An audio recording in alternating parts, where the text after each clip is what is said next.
जिनको संविधान से मोहब्बत है, जिनको देश से मोहब्बत है, वो जुड़ सकता है, वो जुड़ रहे हैं। और ऐसा भी नहीं है कि देखिए महाराष्ट्र में जो हुआ उसके बाद हम असतर्क हैं, ऐसा नहीं है कि सतर्क हैं पूरी तरीके से, लेकिन इससे कोई खासा फर्क नहीं पड़ने वाला है। ये मैं आपके चैनल के माध्यम से बताना चाहती हूँ कि इससे कोई फर्क नहीं पड़ेगा ज्यादा, क्योंकि देखिए लोग जो हैं, भारतीय जनता पार्टी का काम क्या रहा है? भारतीय जनता पार्टी का काम ही रहा है कि जोड़ तोड़ की राजनीति, जहां इनकी नहीं चलती है ऑपरेशन लोटस स्टार्ट कर देते हैं, ऑपरेशन लोटस नहीं चलता तो दूसरे तरीके से काम करते हैं।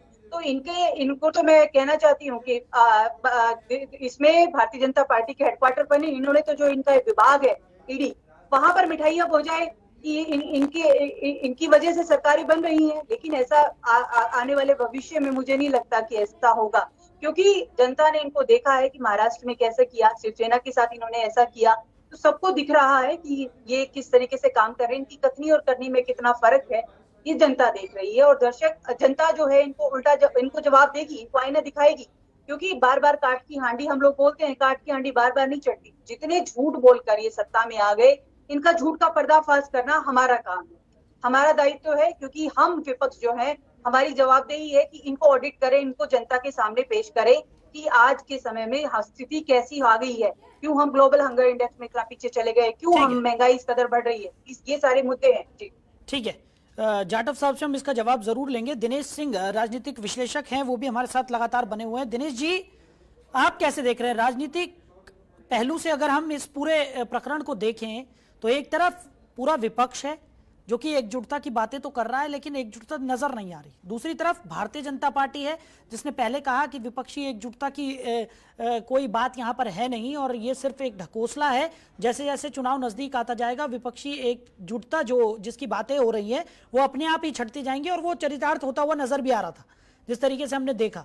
अब जिस तरीके की स्थिति बनती हुई नजर आ रही है, भारतीय जनता पार्टी एक मजबूत स्थिति में पहले भी थी और अब वो स्थिति और ज्यादा मजबूत होती हुई नजर आ रही है। लगातार कोशिश की जा रही है कि कैसे पार्टी को और ज्यादा संगठित किया जाए ताकि 2024 में एक बहुत ही बेहतर प्रदर्शन भारतीय जनता पार्टी कर सके। दूसरी तरफ विपक्ष है, आप कैसे देख रहे हैं सर? धन्यवाद साहिल जी, आपको नमस्कार। देखिए ऐसे कि चाहे पक्ष हो जो पक्ष हो, दोनों ही अपना कुनबा बढ़ाना चाहते हैं, दोनों अपना वोट शेयर बढ़ाना चाहते हैं, दोनों ही सत्ता में काबिज होना चाहते हैं, यही सबका लक्ष्य है। तो देखिए ऐसे कि जैसे अभी मैंने दोनों प्रवक्ताओं को सुना, तो कांग्रेस के प्रवक्ता ने एक अच्छी बात बोली, लेकिन उसमें अच्छाई बुराई वो खुद देखें। उसमें उन्होंने बोला कि हम लोग सिर्फ जनता की सेवा के लिए आने चाहते हैं और हम लोग मतलब हमारा लक्ष्य कोई सत्ता में आना या कुर्सी पर बैठना सिर्फ नहीं है सर। तो देखिए सिर्फ अगर सेवा करने का अगर भाव है कि सीधा सीधा स्वीकार करें कि हम लोग कुर्सी पे आकर के कुर्सी बैठेंगे, काबिज होंगे दिल्ली में और दिल्ली में आके जनता का काम करेंगे। अब ये कह रही जो ये काम करना चाहती है सेवा भाव से, तो सेवा भाव का काम जो एनजीओ में रखे किया जा सकता है। तो देखिए सबसे पहली बात है कि स्वीकार करें इसको और अच्छे तरीके से लक्ष्य जो है उसको सीधा साधने के लिए और अर्जुन की तरफ बाण लेकर के इनको मछली की जो आंख थी उसकी तरफ लक्ष्य करना पड़ेगा। दूसरा 3 यक्ष प्रश्न है साहिल जी जिनको देखना पड़ेगा, विपक्षी एकजुटता कहें या कुछ भी कहें, कि सबसे पहले देखिए ऐसे कि एक जो विराट स्वरूप जो मोदी जी का, जैसे कि चेहरा जो है वो अब इतना बड़ा चेहरा जैसे कि भाजपा के पास में मोदी जी का है, तो उससे टक्कर लेने के लिए विपक्ष के पास कौन सा चेहरा है, एक ऐसा कौन सा नेता है जिसका नाम ये लेकर के आगे बढ़ सके, उस पर कोई एकजुटता नहीं हो पा रही, पहली बात। दूसरी बात एक ऐसा है कि भाजपा का ज़्यादातर जो प्रदेश हैं भारत में उनमें 40 से लेकर 55% तक जो है वोट शेयर है और जिनमें नहीं है तो उसमें बढ़ाने की कोशिश बढ़ाने की ख्वाहिश चल रही है। जैसे अलग अलग जो प्रदेशों में लोग देख रहे हैं, जैसे एनसीपी है तो एनसीपी की जैसे कि जो धड़ा अलग होकर के है तो उससे कुछ वोट शेयर बढ़ेगा, कुछ जैसे कि शिंदे के उठे उससे वोट शेयर बढ़ेगा। इस तरीके से 40 से 55% का वोट शेयर है, वहां तक कैसे लक्ष्य को ये प्राप्त करने के लिए कैसे पहुंचेंगे, क्या पहुंचेंगे, इस बारे में इनको सोचना चाहिए। तीसरा देखिए ऐसा है कि जो भाजपा है तो भाजपा ने सत्ता में रहते हुए सिर्फ सत्ता के उसमें नहीं रहे लोग, सत्ता में रहते हुए सेवा भी इन्होंने की और जो नजर आया सामने मैं सर किसी का पक्ष लेकर नहीं बोल रहा, लेकिन सामने चीजें नजर आती है सर, क्योंकि जो विपक्ष है वो कोई मुद्दों पे, गंभीर मुद्दों पे बातचीत करने नहीं, आपस में लड़ाई और दोफाड़ी नजर आती है जाते जगहों पे। तो ये देखिए इसमें देखिए जगह जगह इन्होंने क्या है कि अब जैसे कि संगठन को मजबूत करने के लिए और ज़्यादा बढ़िया तालमेल के लिए 4 जोन्स में सारे भारत को बांट दिया और माइक्रो मैनेजमेंट के लिए और वोट शेयर बढ़ाने के लिए बड़ा तरीके से इन्होंने अपना एक एकजुटता जो है अपने आपस की जो संगठन है तो उसका सब मतलब बिल्कुल प्रदर्शित किया और ठीक से दिखाई दे रहा है।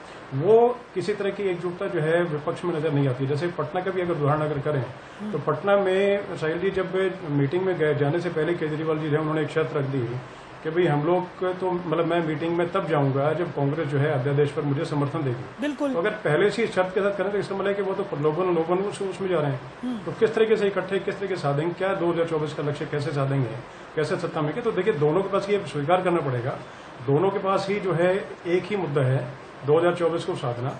और जहां पर भाजपा के पास सत्ता वापसी की चुनौती है, उसी तरीके से कि सत्ता को कैसे अपने पास संभाल के रख सकें, किस तरीके से अपनी कुर्सी को बचा के रख सकें, किस तरीके से वापस सरकार ला सकें, उसी प्रकार से विपक्ष के पास सिर्फ वापस आने की नहीं है।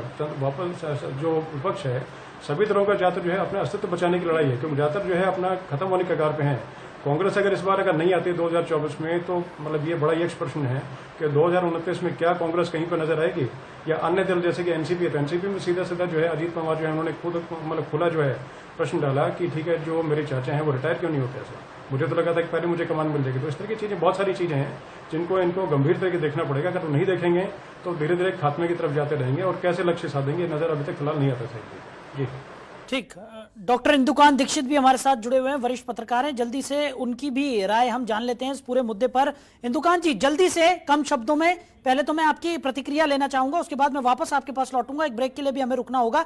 जल्दी से पहले तो अपनी प्रतिक्रिया दे दीजिए। जिस तरीके से भारतीय जनता पार्टी जो है वो अपना कुनबा आगे बढ़ाती जा रही है और विपक्षी एकजुटता की अगर हम बात करें वो कहीं ना कहीं पीछे होती हुई नजर आ रही, क्या कहेंगे इस पर? जी साहिल जी नमस्कार। हमारे जितने भी को पैनलिस्ट हैं सभी को नमस्कार। सबसे बड़ी बात क्या है कि जो भी कांग्रेस का प्रयास है ये कुछ दलों को एकजुट करने का, आप देखिए कांग्रेस के एफर्ट्स पे कोई साथ नहीं आया, ये कांग्रेस को समझना चाहिए। जो लोग जुटना शुरू किए वो माननीय श्री नीतीश कुमार की पहल पे हुए। इसके पहले कई लोगों ने प्रयास किया। इवन आपको याद होगा कि ममता बनर्जी सरीखी नेता और तमाम जो लोग आज सामने मंच पर दिख भी रहे हैं, उन्होंने अभी कुछ दिनों पहले कहा था कि राहुल गांधी विपक्ष का नेतृत्व करें, ऐसा संभव नहीं, उनके में कोई नेतृत्व क्षमता ऐसा या गुण नहीं है। तो अब उसका परिणाम क्या है कि आज कर्नाटक की जीत के बाद और हिमाचल की जीत के बाद जो कुछ दल नीतीश जी के पहल पे इनके साथ आए हैं, उनमें भी जैसा बता रहे थे जाटव जी और दिनेश जी कि कुछ लोग, जैसे आप देखिए सबसे बड़ी पार्टियों में से राष्ट्रीय पार्टी एक आप पार्टी है आज की डेट में। इसके अलावा आपने देखा कि जो दल आए थे उसमें से एनसीपी ही टूट गई। तो एक तरफ बिखराव और एक तरफ एकजुटता, और सत्ता में है। और जैसा कह रहे थे दिनेश जी कि टीना जी कुछ भी कह लें, लेकिन इतिहास देखिए, समय आपके पास कम है अभी, लेकिन इतिहास इस बात का गवाह है कि चाहे मोरारजी देसाई के बाद आए हुए चरण सिंह की सरकार हो, चाहे उसके बाद चंद्रशेखर की 1991 की सरकार हो, चाहे उसके बाद आईके गुजराल की सरकार हो, इनके नीचे से पलीता लगाने वाली कांग्रेस थी, इनको गिराने वाली कांग्रेस थी। तो ये जो टीना जी कह रही थी कि ये बीजेपी ऐसा करती है, उल्टा इतिहास तो राष्ट्रीय स्तर पे कांग्रेस का ऐसा है। इसीलिए कांग्रेस के खिलाफ सारे लोग एकजुट उस समय होने की बात करते थे, जबकि बीजेपी ने जब बहुत अच्छी स्थिति में थे तब भी अकाली दल का उन्होंने साथ दिया पंजाब में, वो स्वयं अलग हो गए। तो अब ये सब चीजें इतिहास की बातें हैं, सभी लोग उसको देख सकते हैं, समझ सकते हैं। इसको देखते हुए ही दल जुड़ते हैं और हटते हैं। और आपको एक अंतिम बात बता दूं कि 1997 में आईके गुजराल की सरकार क्यों गिरी थी। कांग्रेस ने शर्त रखा, स्वयं प्रणब मुखर्जी ने इंटरव्यू में कहा था उस समय मीडिया को 2017 में, कि कांग्रेस ने कहा कि आप डीएमके को सरकार से निकाल दो। गुजराल नहीं तैयार हुए, उन्होंने समर्थन वापस लिया, सरकार गिरा दिया। तो इस तरह की चीजें जहां होती रही हैं, वो एक कहेंगे ना कि 100 चूहे खा करके बिल्ली हज को चली। बिल्कुल। तो ये बातें कह देना कि ये बीजेपी ऐसा करती है, कांग्रेस नहीं। देखिए राजनीतिक मौका परस्ती सभी लोग करते हैं, लेकिन इस मामले में मानता हूं कि कांग्रेस का रिकॉर्ड अगर आजादी के बाद से देखेंगे तो ज्यादा खराब है। ठीक है, इस चर्चा को हम आगे बढ़ाएंगे, लेकिन फिलहाल यहाँ वक्त हो चला एक छोटे से ब्रेक का, तो ब्रेक के लिए हमें रुकना होगा। वक्त हो चला एक छोटे से ब्रेक का, जब लौटेंगे बने रहिए।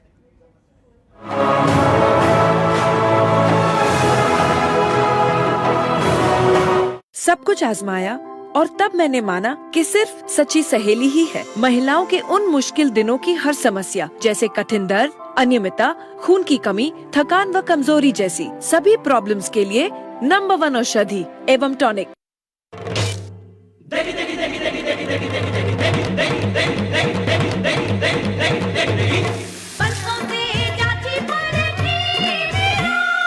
MDH की देगी मिर्च, देगी मिर्च का तड़का, अंग अंग फड़का। MDH की देगी मिर्च। चाहे खरीदना हो अपना घर या हो रिटायरमेंट के लिए फाइनेंशियल प्लानिंग, मुझे फ्यूचर की कोई चिंता नहीं, क्योंकि मेरे पीछे SMC है।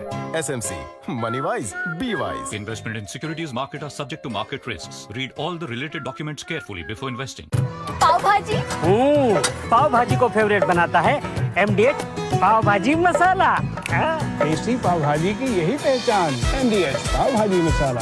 इसके बिना पाव भाजी कहाँ बनती है? MDH पाव भाजी मसाला। MDH बनाए पाव भाजी लाजवाब। असली मसाले सच सच MDH। क्या आप दुबले पतले कमजोर हैं? आपकी सेहत नहीं बनती, भूख कम लगती है, वजन नहीं बढ़ता? दरअसल मेन बात खाना पीना खाना नहीं है, मेन बात है खाया पिया लगना। और अगर खाया पिया लगेगा ही नहीं तो आपकी सेहत बनेगी कैसे? इसलिए हमारी संस्था सन्यासी आयुर्वेदा ने एक ऐसी दवा का निर्माण किया है जो कि आपके पाचन तंत्र को, आपके लिवर को दुरुस्त करने का काम करती है, ताकि आप जो भी खाएं उसका पूरे का पूरा निचोड़ आपके शरीर को लगे, आपकी भूख बढ़े, खाया पिया सही से लगे, नया खून बने, हड्डियों में जान आए, चेहरे पर नूर, लालिमा, रौनक आए और आप मोटे तगड़े खूबसूरत पर्सनैलिटी के मालिक बन जाएं। 100% आयुर्वेदिक दवा होती है। इसका शरीर पर कोई भी साइड इफेक्ट, कोई भी नुकसान या दुष्प्रभाव नहीं होता। लड़के लड़कियां दोनों इसका इस्तेमाल कर सकते हैं और पहले 15 दिन के अंदर ही आपको इसका फर्क महसूस हो जाएगा। सिर्फ 699 रुपए की पूरे 1 महीने की दवा होती है और आप इसे घर बैठे 01145454545 पर फोन करके दवा मंगवा सकते हैं। जीरा से प्यास बुझाए, डाइजेशन के लिए मस्त, शरीर में नमक पानी का बैलेंस बनाए। इसका सीक्रेट मसाला कौन सा है? वही जो मसालों के शहंशाह ने बनाया है। ये है सीक्रेट रेसिपी MDH का जीरा सिप जलजीरा मसाला। सिप सिप जीरा सिप MDH का जलजीरा सिप MDH का जलजीरा सिप।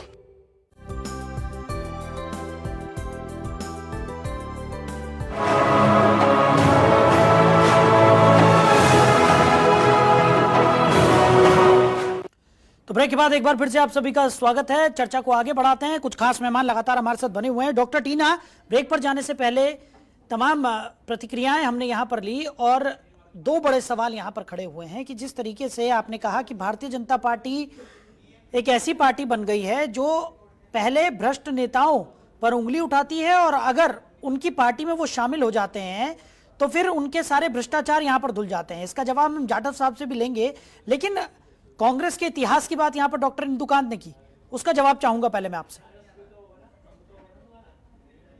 देखिए, सबसे पहले तो दिनेश साहब ने कहा कि कांग्रेस जो है एनजीओ की तरह काम कर रही है। मैं इसका पहले जवाब देना चाहती हूँ। देखिए, मैं एक बात बताना चाहती हूँ कि एनजीओ है, एनजीओ भी अच्छा काम करती है, ऐसा नहीं है।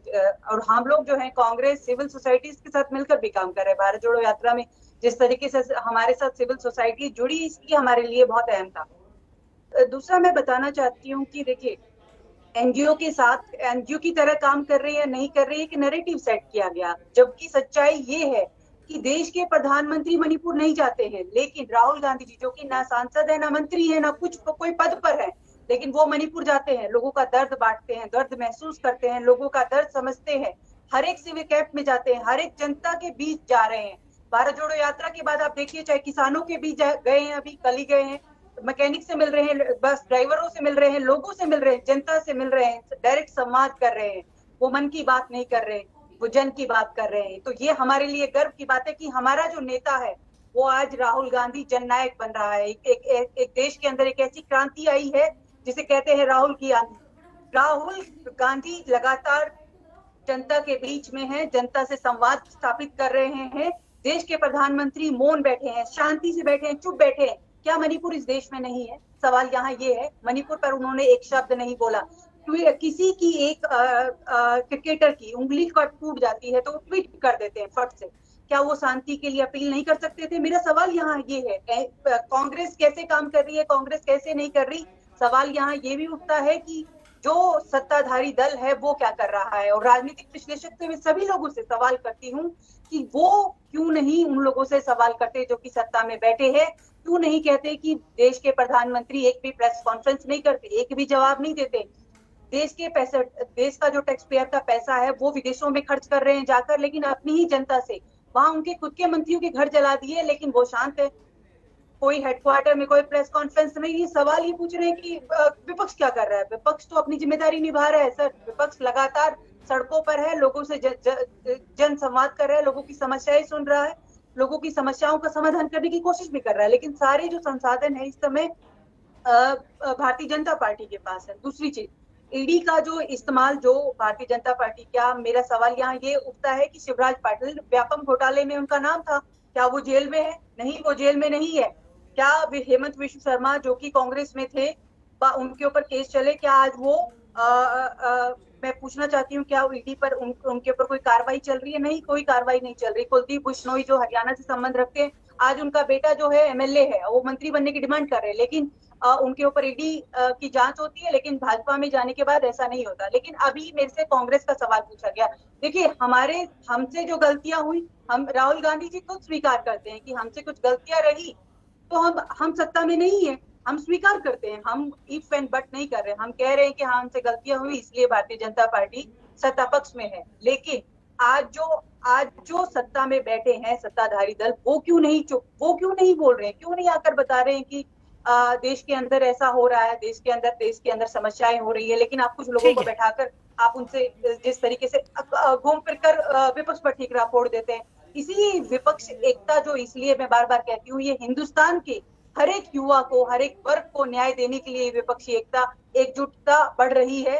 और लगातार देखिए, आपके चैनल के आपको मैं अगली डिबेट में भी बताऊंगी कि लगातार जो है विपक्षी एकता, विपक्षी दलों के साथ और दल भी जुड़ते जाएंगे धीरे धीरे। जी ठीक है जाटव साहब, भारतीय जनता पार्टी पर ये आरोप लगातार लग रहे हैं, महाराष्ट्र में जिस तरीके का उलटफेर हुआ उसके बाद से खास तौर पर, कि भारतीय जनता पार्टी का अब एक ही काम है कि उन्हें सत्ता की भूख है, और सत्ता की भूख इतनी ज्यादा बढ़ गई है कि अब उन्हें भ्रष्ट नेता नहीं दिखाई देते, क्योंकि जिनके खिलाफ कुछ समय पहले तक भारतीय जनता पार्टी के तमाम नेता वीडियोस बना रहे थे, अजीत पवार की मैं बात कर रहा हूं, अब उन्हें पार्टी में शामिल कर लिया गया है। इससे पहले भी कई बार ऐसा देखने को मिला है कि जिन लोगों के ऊपर भ्रष्टाचार के आरोप रहे, उन लोगों को भारतीय जनता पार्टी ने बड़े बड़े पद से नवाज दिया है। तो कहीं ना कहीं सवाल उठना लाजमी है सर, क्या कहेंगे इस पर? सबसे पहले तो मैं, हमारी डॉक्टर साहिबा ने अभी राहुल चालीसा सुनाया और मैं पूरा ध्यान से उसको सुनता रहा, सभी मेरे साथ में जो पैनलिस्ट हैं वो भी सबने सुना। अच्छा बखान था इनका। मैं इनसे ये पूछना चाहता हूँ कि आपको वायनाड की जनता ने चुनाव जिता करके भेजा, और इसलिए भेजा था कि ताकि आप संसद में अपने जो जिस जगह से वो जनप्रतिनिधि चुने गए थे वहां की बात रखें, मगर वो वायनाड से भागे, पहले अमेठी से भागे, फिर उसके बाद वो वायनाड से भागे, और उसके बाद में वो संसद से भाग गए। हालत ये कि अगर आप चाहते तो संसद में गरिमामय बात करके, जो आपने जो जिसके लिए आपको सजा भुगतनी पड़ी, आपकी सदस्यता गई, आप इतनी गैर जिम्मेदारी से जो है उन लोगों के, वायनाड के लोगों का नेतृत्व कर रहे हैं। आपने वायनाड के लोगों का कितना अपमान किया, उन लोगों के साथ में वो लोग आज कितना अपने आप को असहाय महसूस कर रहे हैं कि हमने ऐसा सांसद भेजा था। आप न मालूम कितनी बातें कर रही हैं, मगर आपके जो राहुल गांधी जी जो हैं वो एक मैच्योर्ड पॉलिटिशियन के तरीके से कब बात करना शुरू करेंगे, सबसे पहले आपको इस चीज का ध्यान करना होगा। और रही बात कि आपने कहा कि तमाम लोग जो हमारे साथ में शामिल हो रहे हैं, देखिए ये काम उन जांच एजेंसियों का है। क्या जो लोग शामिल हुए हैं वो लोग कहीं पर जांच एजेंसियों के द्वारा कॉल पर हैं? क्या उनके ऊपर कोई किसी तरीके की एफआईआर है? आप ये नहीं कह सकते कि जो लोग हमारे साथ में शामिल हैं वो उनको भारतीय जनता पार्टी हमारे साथ में शामिल होने के बाद में क्लीन चिट दे देने वाली है। हम संस्थाओं का सम्मान करते हैं और जिसने कहीं कोई अपराध किया है उसको वो संस्थाएं स्वयं देखेंगी। हम उन सब राष्ट्रवादी लोगों को जो हमारे साथ में शामिल होना चाह रहे हैं उनका स्वागत कर रहे हैं। और आज जिस तरीके से महाराष्ट्र में उसको पवार जी को छोड़ करके जो लोग आए हैं उनका स्वागत है। तमाम विधायक उनके साथ में आ गए। जिस तरीके से आज मैं देख रहा था कि बिहार में चिराग पासवान जो है उन्होंने भी आने की बात कही, कभी स्वागत है। हम इस देश को एक कुशल प्रशासन देना, यहाँ पर भागना नहीं। लेकिन जाटव साहब सवाल तो यही था मेरा सवाल, जाटव साहब को क्रियान्वित करना, इस काम के लिए हम लोग चुने गए। नहीं जाटव साहब, स्वागत करना बिल्कुल सही है, इसमें कोई गलत बात नहीं है, लेकिन स्वागत उन लोगों का किया जा रहा है जिनको अभी कुछ समय पहले भारतीय जनता पार्टी के नेता ही बेनकाब करने पर तुले हुए थे। बार बार ये कहा जा रहा था कि ये भ्रष्टाचारी हैं, इनके ऊपर तमाम तरीके के आरोप हैं, आने वाले समय में इनको सलाखों के पीछे पहुंचाया जाएगा, सजा दिलवाई जाएगी। और भारतीय जनता पार्टी के जो नेता थे वो बाकायदा सुबह उठकर वीडियोस बनाते थे और पोस्ट किया जाता था सोशल मीडिया पर। जो भ्रष्टाचारी थे वो नहीं आए हैं। अरे सर, अजीत पवार के खिलाफ आप लोगों ने वीडियोस बनाई है, क्या बात कर रहे हैं आप? हाँ ठीक है, जो भी कुछ है, जो भ्रष्टाचारी हैं वो हमारे साथ नहीं आए। अजीत पवार तो हम उनके साथ में तो हमने 80 घंटे की पहले सरकार बना ली थी। 80 घंटे तो हमने उनके साथ में जो है ना वो हमारे साथ में सरकार बनाए ना। तो ये राजनीति में हम हर किसी को जो भी हमारे साथ में आ रहा है उसका स्वागत है, मगर जहां पर कहीं कोई अपराधी किस्म का व्यक्ति है या अपराधी है उसके लिए हमारे रास्ते जो है, हमारे दरवाजे जो है वो बंद है। उसके लिए वो जो संस्थाएं हैं वो काम करेंगी। डॉक्टर टीना जी, देखिए जी, मुझे ज्यादा दुख जो है बीजेपी कार्यकर्ताओं के लिए हो रहा है। क्या मेरी आवाज आ रही है?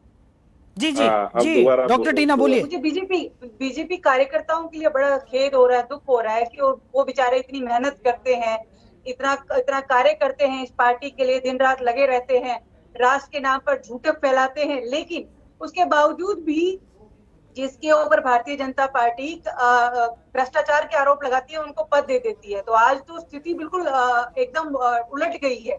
इनके यहाँ कहा जाता है ना महाराष्ट्र में 50 खोके एकदम ओके, तो वो स्थिति इन्होंने ऐसी कर दी है कि जो मंत्री बनना चाहता है और जिस उसके ऊपर दुआ करते हैं, विश करते हैं कि उस पर ईडी की जांच हो जाए, ताकि इनके यहाँ पार्टी में, क्योंकि इनके यहाँ हेडक्वार्टर में एक देखते हैं कि किसको शामिल किया जाए।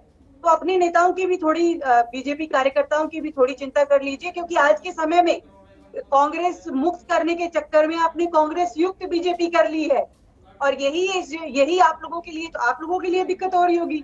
हम लोगों के लिए क्या दिक्कत? हमारे लेके तो चले जाइए, जो डरते हैं वो चले जाइए, जो ईडी से नहीं डरते। इसलिए राहुल गांधी जी खुलकर कहते हैं डरो मत। जो डरता नहीं है वो कांग्रेस पार्टी विचारधारा के साथ जुड़ा हुआ है, जो डरते हैं ईडी सीबीआई से और वो शामिल कर लेते हैं। लेकिन मुझे एक सवाल पूछना था कि देश के प्रधानमंत्री जी झूठ बोल रहे थे या इनके पार्टी के नेता चक्की पीसिंग लगातार देवेंद्र साहब कह रहे थे। अच्छा, और वहीं पे देश के प्रधानमंत्री जी घोटालों की बात कर रहे थे और फिर आप उनको डिप्टी सीएम बन गए हैं।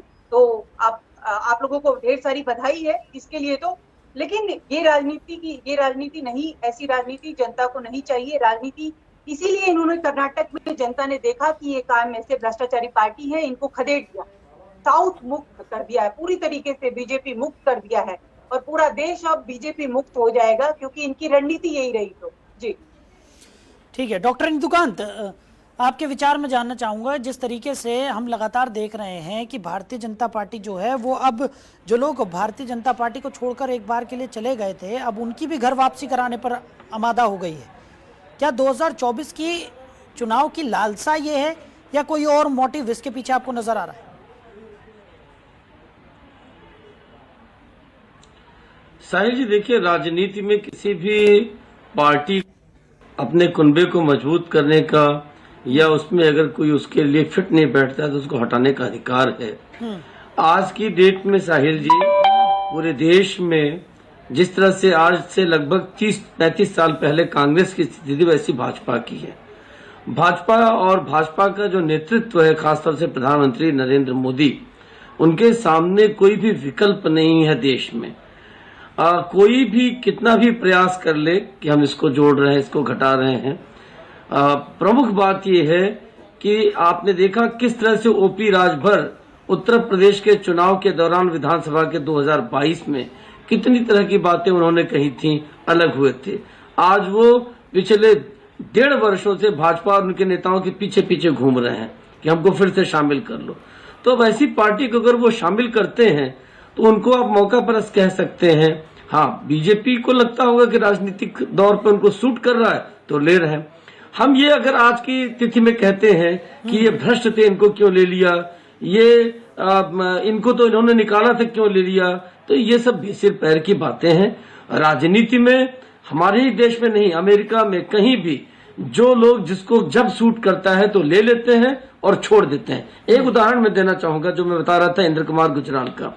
इंद्र कुमार गुजराल सरकार इसलिए गिरा दी थी कांग्रेस ने कि गुजराल साहब ने डीएमके के मंत्री को अपनी सरकार से बाहर का रास्ता नहीं दिखाया, और ऑन दी अदर हैंड उसी डीएमके को लेकर के 2004 में वाजपेयी की सरकार को बाहर कर यूपीए 1 की सरकार गठित की गई। ये होती है राजनीतिक नफा नुकसान की कहानी। तो ये जब कहते हैं ना कि अपनी बात न सेट हो तो लोग कहते हैं अंगूर खट्टे हैं। उसी डीएमके के लिए सरकार गिरा दी जाती है, और जब साबित हो जाता है कौन कौन लोग शामिल थे एलटीटी के अटैक में, राजीव गांधी जी की हत्या में, उसके बाद 2004 में सिर्फ डीएमके का फर्क था। सभी राजनीतिक विश्लेषक जानते हैं डीएमके एनडीए में थी, एनडीए से छोड़ करके उसको साथ लिया यूपीए ने और यूपीए 1 की सरकार गठित हुई। अन्यथा बीजेपी और कांग्रेस की सीटों के नंबर में 2004 में सिर्फ 6-7 सीटों का अंतर था। जी बिल्कुल। दिनेश सिंह जी भी हमारे साथ हैं। दिनेश जी, आपकी प्रतिक्रिया। साहिल जी, देखिए कि सबसे पहले तो है कि जैसे एक बात को मैं करेक्ट करना चाहूँगा, जैसे कि डॉक्टर टीना जो है इन्होंने बोला कि मैंने कुछ बोला कुछ और था, लेकिन उन्होंने मेरे ख्याल क्रिकेट के गेम की तरह बहुत अच्छे प्लेयर की तरह है और गेंद तो लगभग ली, लेकिन मैंने कुछ बोला और था तो उन्होंने फील्डिंग कुछ अलग कर दिया। तो मैंने ये बोला था कि मतलब इनको सत्ता में वापस आने का कांग्रेस को अगर नहीं है ऐसा और सत्ता में आकर के राज नहीं करना चाहते हैं तो ये एनजीओ का काम करें, क्योंकि इन्होंने बोला कि हमें तो सिर्फ सेवा करनी है, हमें राज पे नहीं आना है। तो मैंने ये बोला कि इनको स्वीकार करना चाहिए कि हम लोग सत्ता में आना चाहते हैं और सत्ता में बैठ करके दिल्ली की गद्दी में बैठ करके और जनता की सेवा करना चाहते हैं, तो एनजीओ की तरह काम करने क्यों कर रहे हैं। तो मैंने ये नहीं बोला कि एनजीओ की तरह काम करिए, तो पहली बात तो ये। दूसरी बात देखिए सही कि जैसे जो भी है, जैसे कि कवायद जो अपनी सभी जो है दल जो है, जैसे कि चाहे कांग्रेस हो, चाहे भाजपा हो, चाहे अन्य दल हो, तो वो सभी चाहते हैं कि उनका कुनबा बढ़े, तो उसको बुराई नहीं होती। अब जैसे कि कांग्रेस जो है, कांग्रेस के हिसाब से वो चीजें नजर नहीं आती, और जो और विपक्षी दल है जैसे उसमें 2 प्रमुख नेता थे, नीतीश जी हो गए और शरद जी हो गए, तो इन्होंने एक तरह से जो आगे बढ़ाने का जो काम किया कि ठीक है सबको दलों को इकट्ठा करने का, उस तरह की कवायद जो है और किसी के उसमें सफलता मिलती नजर नहीं आ रही थी। लेकिन वही दोनों दलों में अब जैसे कि कहीं ना कहीं एक जो है जो टूटने की स्थिति है, तो उसकी वजह से दोबारा फिर एकजुटता है नजर नहीं आ रही है। और दूसरा देखिए जैसे कि भाजपा ने पूरी कमर कस रखी और पहले से 1 साल पहले से ही वो लग गए हैं अच्छी तरह से चुनाव पे, और उसमें देखिए चाहे बिहार में हम हो चाहे एलजेपी के दोनों दलों को अपने साथ में लेके चल रहे हैं। उसी प्रकार से महाराष्ट्र में जैसे कि एनसीपी के टूटे हुए जो हैं वो भी उनके साथ में आए हैं, और वो ठीक है आए हैं तो अपनी शर्तों के साथ नहीं है, बल्कि वो अपने एक तरह से निष्पक्ष तरीके से और अपनी चीजों को लेकर के आए हैं। पर जैसे कि भाजपा ने कितना लेना नहीं लेना वो उनके साथ में है। दूसरा जैसे कि जो शिवसेना है उसके भी दोनों धड़े जो साथ में है, उसके लिए श्रोमणी अकाली दल है उसके साथ भी इनकी बातचीत चल रही है। उसके बाद में जो टीडीपी है उनके साथ भी इनकी बातचीत चल रही है। उसके बाद जैसे कि और जैसे यूपी में जैसे बोले हैं राजभर हो गए या अन्य छोटे मोटे दल हो गए, तो इस प्रकार से जब पूरी तरीके से कर रहे हैं और संगठन को मजबूत करके काम करें, तो उसी प्रकार से अगर ये करें और जनता के मुद्दों को लेकर चलेंगे तभी जो है दिल्ली नजदीक आ पाएगी। अदरवाइज अभी तक तो दिल्ली दूर ही नजर आती है। तो उसमें क्या करें कैसे करेंगे इनको खुद सोचना है, और मैं सिर्फ एक विश्लेषण की अपनी बातें बता रहा हूँ। और अगर अच्छाई की अगर बातें जैसे कर्नाटक में इन्होंने, मैं इसकी तारीफ करता हूँ कि इन्होंने अच्छे तरीके से चुनाव लड़ा और बहुत बढ़िया सीट्स लेकर गया और मतलब एक बेहतरीन उदाहरण पेश किया। लेकिन उसके बाद में क्या हुआ, उसके बाद दोबारा जो है कि मतलब कहीं ये ना हो कि दोबारा जैसे कि एनसीपी जैसी हालत जो है दोबारा वहीं जो कर्नाटक उसमें देखने को मिले और टूट करके जो है सरकार गिर जाए। तो ये सब देखने का मिलकर कि जो है उसको बचा करके और आगे कैसे अपना अस्तित्व बचाना है उसको भी ध्यान में रखना पड़ेगा। जी सर। डॉक्टर टीना, एक बहुत अच्छी सलाह यहाँ पर दिनेश जी ने दी है और सभी को यही लग रहा है कि कांग्रेस को अब कहीं ना कहीं कमर कस लेनी चाहिए, क्योंकि जिस तरीके की स्थिति महाराष्ट्र में देखने को मिली है, अगर वो स्थिति कांग्रेस के साथ होती है तो जो कमजोरियां कांग्रेस की हैं, जो आप खुद भी मान रही हैं कि कुछ गलतियां यहां पर हुई जिन्हें सुधारने की बेहद आवश्यकता है, और भारतीय जनता पार्टी एक ऐसी पार्टी है जिसे जाना ही इसलिए जाता है कि एक चुनाव खत्म होता है वो दूसरे चुनाव की तैयारी में जुट जाती है। ऐसे में कांग्रेस के पास सिर्फ एक ही विकल्प बचता है, और वो ये है कि अपनी पार्टी को जितनी ज्यादा मजबूती यहां पर प्रदान की जा सके वो प्रदान की जाए, और 2024 के लिए पूरी तैयारी यहां पर कांग्रेस की होनी चाहिए, ताकि भारतीय जनता पार्टी को अगर पटखनी देनी है तो कहीं ना कहीं एक मजबूत रणनीति की यहां पर जरूरत है। क्या कहेंगी? सबसे पहले तो मैं ये बताना चाहती हूँ कि कांग्रेस पूरी तरीके से पूरी मजबूती के साथ तैयार है, और कांग्रेस पार्टी ने बहुत पुरानी पार्टी है, आजादी दिलाई है इस देश को, तो कांग्रेस पार्टी को पूरी समझ है, और जिस तरीके से पूरी जिसे कहें कि कमर बहुत पहले से कस रखी है, इसीलिए हम कर्नाटक में जीते, इसी वजह से हम हिमाचल में जीते, और अन्य राज्यों में भी हम जीतने वाले हैं पूरी तरीके से, हम पूरी तरीके से आश्वसित है। दूसरी बात मैं ये बताना चाहती हूँ कि देखिए 3500 करोड़ रुपया जो प्रिंट मीडिया के माध्यम से मोदी का चेहरा मोदी किया गया, लेकिन ये सब धुंधला हो गया। धुंधला कैसे हुआ? राहुल गांधी जी जिस तरीके से उनकी छवि को कितने करोड़ों रुपए लगाकर जिस तरीके से उनकी छवि को धूमिल करने की कोशिश की गई, और वो कोशिश फेल हो गई। कोशिश भारत जोड़ो यात्रा के बाद देखिए कि जनता जो है बार बार, बस सिर्फ राहुल गांधी ने जिस तरीके से कहा, राहुल गांधी ने एक लाइन बोली कि इस देश में मोहब्बत की दुकान खोल रहे हैं, और भाजपा हेडक्वार्टर में खलबली मच गई। ये क्या हुआ? और एक्चुअल में जनता जो है आज देश में मोहब्बत चाहती है, देश में नफरत नहीं चाहती, और देश की जनता ही ये तय करेगी कि ये देश जो है मोहब्बत से चलेगा, ये देश नफरत से नहीं चलेगा। भारतीय जनता पार्टी ने जितनी कोशिशें की इस देश के अंदर हिंदू मुस्लिम करने की या जितनी नफरत फैलाने की, वो साजिशें सब फेल हो गई हैं। और मैं बार बार ये बात बताना चाहती हूँ कि क्यों इस देश के अंदर आज कांग्रेस की जरूरत है, कांग्रेस की लेकिन डॉक्टर टीना एक बड़ा सवाल यहाँ पर है, एक बड़ा सवाल ये है कि विपक्षी एकता पर हम बातचीत कर रहे हैं। विपक्षी एकता ने अभी तक कोई ऐसे चेहरे का डिसीजन लिया ही नहीं है जो मोदी बनाम उस चेहरे को यहाँ पर आप लोग खड़ा कर सके। उसको लेकर डॉक्टर इंदुकांत जी ने भी एक बड़ा अहम सवाल यहाँ पर चर्चा की शुरुआत में ही किया था, उसका जवाब जल्दी से दे दीजिए मैम, समय कम है हमारे पास, जल्दी। जी देखिए, ये जो एक बैठक हुई है, अब एक बैठक के बाद और बैठकें भी होंगी, ऐसा नहीं है कि एक बैठक में ही सारे फैसले ले लिए जाएंगे। और चेहरा इंपॉर्टेंट नहीं है, चेहरा महत्वपूर्ण नहीं है। महत्वपूर्ण ये है कि हम सब एक हैं, हम सब जनता की आवाज बन रहे हैं, हिंदुस्तान के हर एक युवा को, हर एक व्यक्ति को न्याय दिलाने की हम लड़ाई लड़ रहे हैं, और हम पूरी तरीके से एक समर्थन के साथ एक साथ जुटे हुए हैं। ये बहुत महत्वपूर्ण है। चलिए, चेहरा कौन होगा ये भी आज तो बस एक सेकंड कह दे, 0.5 सेकंड दे दीजिए कि आरएसएस ही नहीं कह रहे, आरएसएस ही नहीं चाहती कि देश का अगला प्रधानमंत्री जो है नरेंद्र मोदी हो। प्रफुल्ल केतकर जाकर इनको कहिए कि ऑर्गेनाइजर का एक लेख पढ़ लीजिए, वो कह रहे हैं मोदी मैजिक फेल हो गया है। मोदी के ऊपर जो पैसा खर्च किया गया था वो सब धूमिल हो चुका है, फेल हो चुका है। इस समय सिर्फ एक ही व्यक्ति है, राहुल गांधी। ठीक है डॉक्टर इंदुकांत, जल्दी से 20 सेकंड फाइनल कमेंट्स आपके।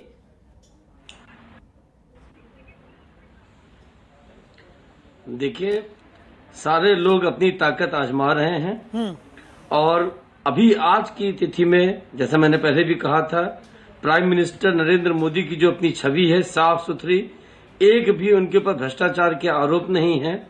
ऑन दी अदर हैंड, जिस लालू यादव के खिलाफ नीतीश कुमार ने खुद मुकदमे चारा घोटाले के लगाए थे और उनको कन्विक्ट कराने में उनकी पूरा हाथ था, योगदान था, ललन सिंह ने भी उसमें आगे बढ़ के गवाहियां दी थी। आज उन्हीं के साथ गलबैया करे, जनता सारा देख रही है। और इन्हीं नरेंद्र मोदी के खिलाफ स्वयं राहुल गांधी ने 2019 में दुंदुभी बजाई थी और कहा था ये राफेल में चोरी का आरोप लगाया था और चौकीदार चोर का नारा लगाया था, लेकिन सुप्रीम कोर्ट में जाकर उनको माफी मांगनी पड़ी थी। ऐसे में जनता में एक परसेप्शन है बहुत क्लियर कट कि नरेंद्र मोदी की छवि साफ सुथरी है, जबकि विपक्ष में उनके टक्कर का कोई नेता नहीं है। इसलिए विपक्ष की ये एकजुटता अभी तक तो बेमानी लगती है। ठीक है दिनेश जी, फाइनल कमेंट्स आपके भी 20 सेकंड जल्दी से।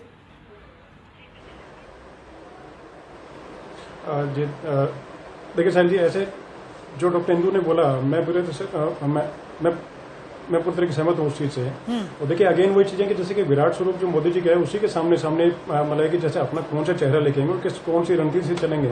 और जैसे मैंने बताया कि ज्यादातर प्रदेशों में 40 से 55% जो वोट शेयर है उससे मुकाबला कैसे करेंगे और किस तरीके से आगे केंद्र में आने का रास्ता बनाएंगे, किस तरह के दिल्ली में आने की राह आसान करेंगे। बिल्कुल उसके लिए एकजुटता की आवश्यकता, एकजुटता अभी तक फिलहाल नजर नहीं आती है। और जो लालू यादव पे जो केस है वो तो देखिए कांग्रेस के समय का ही है, यूपी की सरकार थी उस वक्त उन्होंने केस लगाया था, उसी के चले तो उसमें लांछन लगाने वाले तो उनकी जो एजेंसी उनको दुरुपयोग हो रहा है, कुछ हो रहा है, तो ऐसा कुछ नजर नहीं आता। तो अपने तरीके से एकजुटता का दिखानी है तो तरीके से जनता के बीच में जनता के मुद्दों पर लड़े तभी कामयाब मिल पाएगा, अदरवाइज अभी तक के हिसाब से दिल्ली दूर ही नजर आती है। ठीक है जाटव साहब, फाइनल कमेंट्स आपके भी जल्दी से, समय बहुत कम है।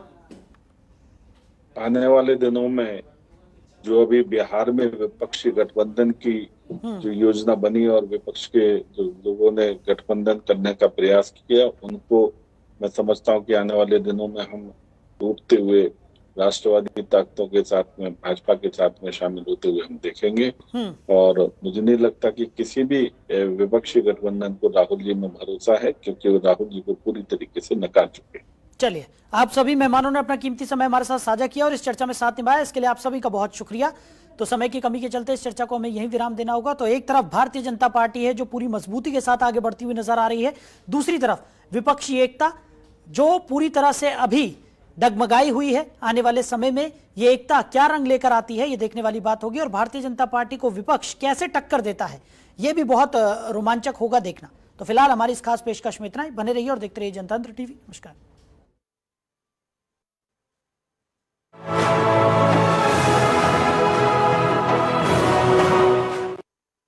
सब कुछ आजमाया और तब मैंने माना कि सिर्फ सच्ची सहेली ही है महिलाओं के उन मुश्किल दिनों की हर समस्या, जैसे कठिन दर्द, अनियमितता, खून की कमी, थकान व कमजोरी जैसी सभी प्रॉब्लम्स के लिए नंबर 1 औषधि एवं टॉनिक। देना वो वाली MDH की